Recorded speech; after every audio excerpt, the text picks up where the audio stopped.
So hi guys. நிறைய பேர் இறைவனை உடம்புல கையில் எல்லா இடத்துலையும் பச்சை குத்திக்கிறாங்க. இது என்னன்னா, இப்போ நம்ம பச்சை குத்திக்கிட்டா நம்ம இறைவனை அடைஞ்சிருவோம் அப்படிங்கிற நினைப்பான்னு எனக்கு தெரியல. ஸோ கண்டிப்பாக அடைய முடியாது.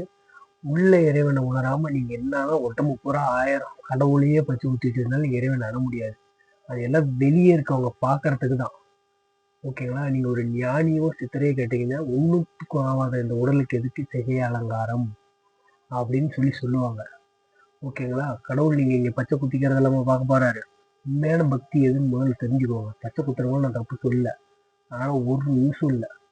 நீங்கள் உண்மையான பக்தி உள்ளுக்குள்ளே வச்சுக்கோ, வெளியே கட்டுறது பக்தி கிடையாது. பச்சை குத்தி நான் பாரு சிவலிங்கத்தை பச்சை குத்திருக்கேன், விநாயகரை குத்திருக்கேன், முருகனை குத்திருக்கேன் அப்படிங்கிறதெல்லாம் அது உங்களோட தனிப்பட்ட விருப்பம் தானே தவிர அதனால் நீங்கள் இறைவனை அடையவே முடியாது.